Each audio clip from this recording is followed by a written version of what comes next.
আশা করি সবাই ভালো আছেন। এক আবু সাঈদের কারণে 15 বছরের জুলুমের অবসান ঘটলো, 15 বছরের স্বৈরশাসকের অবসান ঘটলো। কে এ আবু সাঈদ? যে আবু সাঈদের মৃত্যুতে সারা পৃথিবীর মানুষ জেগে উঠেছে। এক আবু সাঈদের ন্যায়ের কাছে সমস্ত অন্যায়ের অবসান ঘটলো। এবং কে আবু সাঈদ? যে আবু সাঈদের পরিবারকে প্রধানমন্ত্রী গণভবনে নিয়ে গেছিলেন এবং বর্তমানে যে অন্তর্বর্তীকালীন সরকার ডক্টর মোহাম্মদ ইউনূস আবু সাঈদের বাড়ি এসে তার কবর জিয়ারত করেছেন। আজকে আমি আপনাদের সামনে সমস্ত কিছু বলবো। আবু সাঈদের খুনি পুলিশ কনস্টেবল ইউনূসের যে ভয়াবহ শেষ পরিণতি হয়েছিল সে সমস্ত বিষয় নিয়ে আলোচনা করব এবং আবু সাঈদের খুনি পুলিশ কনস্টেবল ইউনূসের যে মর্মান্তিক মৃত্যু হয়েছে এই ভিডিওটি আমি আপনাদের দেখাবো।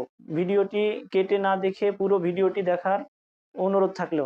2013 সাল ও 2018 সালের কোটা সংস্কার আন্দোলনের কর্মী ছিলেন আবু সাঈদ। পরবর্তীতে 2024 সালের 6 জুন কোটা সংস্কার আন্দোলন শুরু হলে রংপুরের বেগম রোকেয়া বিশ্ববিদ্যালয়ের ইংরেজি বিভাগের ছাত্র আবু সাঈদ সমন্বয়কারীদের একজন হন। আবু সাঈদ যে নির্দোষ ছিল সেটাও আমি আপনাদের সামনে তুলে ধরবো। আবু সাঈদ নিহত হয়েছিলেন 16 জুলাই।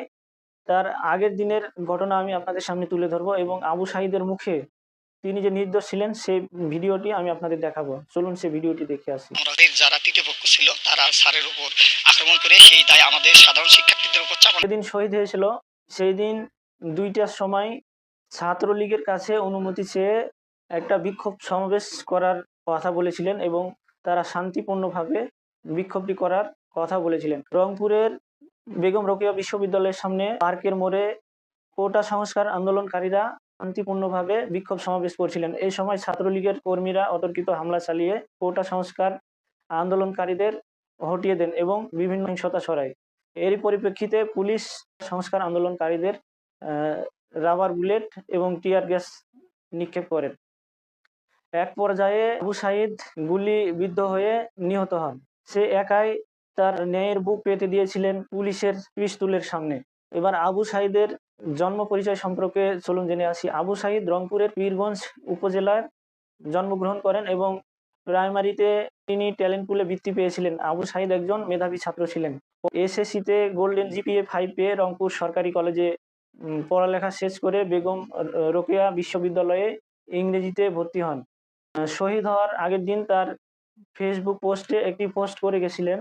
পূর্ব পাকিস্তানের মোহাম্মদ শামসুজ্জোহা স্যারের কথা উল্লেখ করে তিনি বলেছিলেন, প্রিয় শামসুজ্জোহা স্যার, আজকে আমাদের আপনাকে খুবই প্রয়োজন। আপনার সময়কার লোকেরা সবাই মারা গেছে, কিন্তু আপনি আমাদের মাঝে এখনো জীবিত আছেন এবং আপনার কবর আমাদের অনুপ্রেরণা। আপনি আমাদের শিখিয়ে গেছেন কিভাবে অন্যায়ের সামনে ন্যায়ের বুক পেতে দিতে হয়।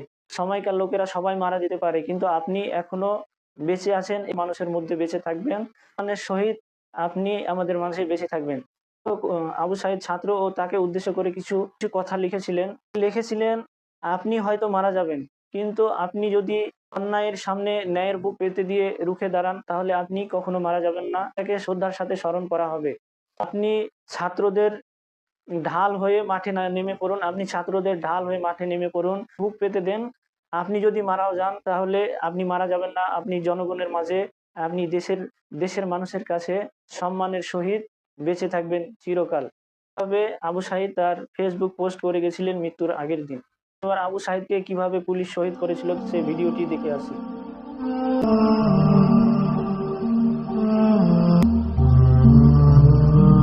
কোটা সংস্কার আন্দোলন আরো জোরদার হয় এবং সারা দেশে বিক্ষোভ কর্মসূচি পালিত হতে থাকে। আবু সাঈদের মৃত্যুর বিচারের দাবিতে বিভিন্ন জায়গায় দফায় দফায় বিক্ষোভ কর্মসূচি পালন করা হয়, কিন্তু পুলিশ আবু সাঈদের হত্যার ময়নাতদন্ত রিপোর্টে বলেছেন বিক্ষোভকারীদের গুলিতে আবু সাঈদের মৃত্যু হয়েছিল। এবং বিক্ষোভকারীরা যখন আবু সাঈদের হত্যার বিচারের দাবিতে বিক্ষোভ সমাবেশ করছিল, ঠিক তখন পুলিশ সাধারণ নাবালক ছাত্রকে ধরে নিয়ে আবু সাঈদের হত্যাকারী হিসাবে গ্রেপ্তার করে। হয়তো ভুলে গিয়েছিল যে আবু সাঈদকে কাছ থেকে গুলি করেছিল। সেদিন অনেক মিডিয়ায় লাইভ প্রচার করেছিল। পুলিশের এই ভুয়া তদন্ত রিপোর্ট সাধারণ জনগণের কাছে গ্রহণযোগ্য না হয় কোটা সংস্কার আন্দোলন আরো গতি পেতে থাকে। ছাত্র বিক্ষোভ আন্দোলন বেগবান হতে থাকে এবং লাস্ট পর্যায়ে ছাত্ররা ছাত্ররা সরকারের পদত্যাগের এক দফা দাবিতে অনড় হয়ে ঢাকার উদ্দেশ্যে 5 আগস্ট রওনা হন এবং সেই দিনই আওয়ামী লীগ সরকারের পতন হয়। এবার আবু সাঈদের খুনির পরিণাম কি হয়েছিল ভিডিওটি আমি আপনাদের দেখাবো। কে যেদিন গুলি করা হয়েছিল তার 2 দিন পরে পুলিশ কনস্টেবল ইউনুসকে সাময়িকভাবে বরখাস্ত করা হয়। আবু সাঈদের খুনির নাম হলো ইউনুস, তার বাড়ি লালমনিরহাট জেলার পাটগ্রাম উপজেলায়। প্রথমে ইউনুসের স্ত্রী তাকে ডিভোর্স দেয়। এরপর ইউনুস একা হয়ে পড়েন।